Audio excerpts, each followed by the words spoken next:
कंजूसी या over smartness के चक्कर में हाथ में आए हुए मौके को मत गंवाना। एक बार की बात है, एक छोटे से गांव में एक मजदूर रहता था। वह मजदूर मिट्टी खोदने का काम किया करता था। वह रोजाना मिट्टी खोदता और उस मिट्टी को अपने गधे पे लाद कर बेच दिया करता था। एक दिन जब वह मजदूर मिट्टी खोद रहा था तो मिट्टी खोदते खोदते उसे मिट्टी में से एक कीमती हीरा मिलता है। लेकिन उस मजदूर को यह नहीं पता था कि यह हीरा बहुत ही कीमती है। तो उसने उस हीरे को अपने गधे के गले में बांध दिया। एक दिन जब मजदूर अपने गधे के साथ गांव से गुजर रहा था तो गांव का एक सेठ उस गधे को देख रहा था। यह सेठ उसी गांव में एक छोटे से किराने की दुकान चलाता था।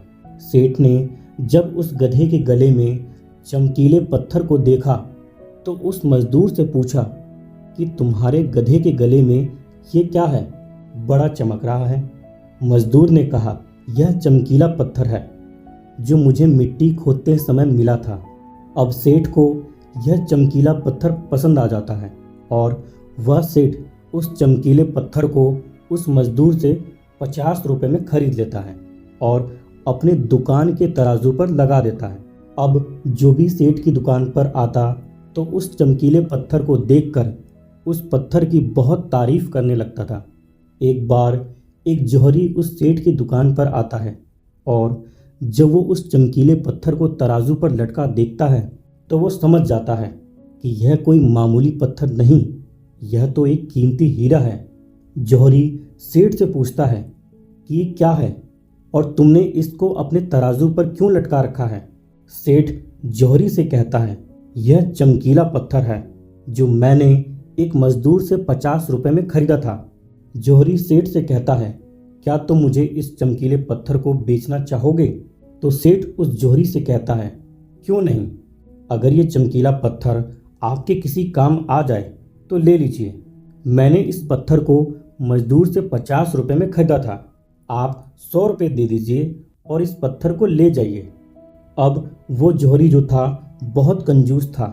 वह सेठ से कहता है, मैं तुम्हें इस चमकीले पत्थर के 80 रुपये ही दे सकता हूँ, अगर 80 रुपये चाहिए तो बोलो, नहीं तो मैं जा रहा हूँ। सेठ ने बोला, नहीं, मुझे 100 रुपये ही चाहिए। तो जौहरी ने मना कर दिया 100 रुपये के लिए।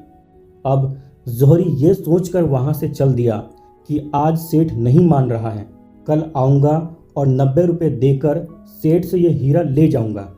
लेकिन हुआ कुछ ऐसा कि एक दूसरा जौहरी जो इस गांव में किसी काम से आया था, उसकी गाड़ी खराब हो गई थी।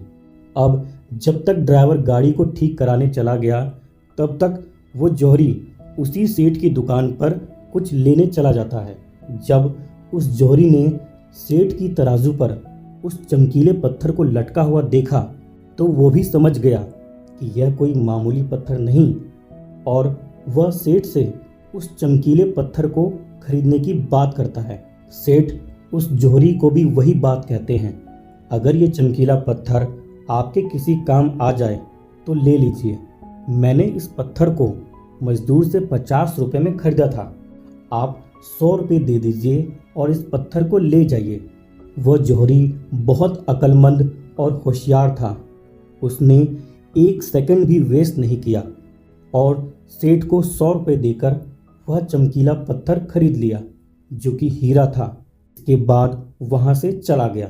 अब दूसरे दिन जब वो पहला जौहरी सेठ की दुकान पर आया और उसकी नज़र तराजू पर पड़ी और उसने देखा कि तराजू से वह चमकीला पत्थर जो कि हीरा था वह अब गायब था। उसने सेठ से पूछा कि वह चमकीला पत्थर कहाँ गया। सेठ ने कहा, कल तुम्हारे जाने के बाद एक दूसरे साहब आए थे, उन्हें वह चमकीला पत्थर बहुत पसंद आया, उन्होंने मुझे 100 रुपये दिए और वो चमकीला पत्थर लेके चले गए। अब ये सुनने के बाद उस जौहरी को बहुत गुस्सा आया। उसने सेठ से कहा कि तुम कितने बेवकूफ़ हो, वह कोई चमकीला पत्थर नहीं था बल्कि एक वैश्य कीमती हीरा था और तुमने उसे 100 रुपये में ही दे दिया। यह सुनने के बाद वह सेठ बोला, साहब मुझे तो पता नहीं था कि वह एक कीमती हीरा है, पर आपको ये बात पता होने के बावजूद भी यह एक कीमती हीरा है, फिर भी आप कल मुझसे सिर्फ 20 रुपए के लिए झिकझिक कर रहे थे। तो मुझसे बड़े बेवकूफ़ तो आप हैं जिसने 20 रुपए के लिए एक कीमती हीरा खो दिया। इस कहानी से हमने 3 चीज़ें सीखी। पहली कि कंजूसी भी वहाँ करो जहाँ पर उसकी ज़रूरत हो। अगर हर जगह कंजूसी करोगे तो अच्छी चीज़ भी अपने हाथों से गंवा दोगे। दूसरी सीख कि हाथ में आया हुआ मौका हमें कभी भी गंवाना नहीं चाहिए। बहुत बार हम खुद को एक्स्ट्रा स्मार्ट समझकर कई सारे मौके हाथ से गंवा देते हैं। और तीसरी सीख हमें यह मिलती है कि कभी भी किसी काम को कल पर मत टालो। एक बहुत पुरानी कहावत है कि काल करे सो आज कर, आज करे सो अब। दोस्तों, सही समय कभी नहीं आता, अभी जो है वही सही समय है।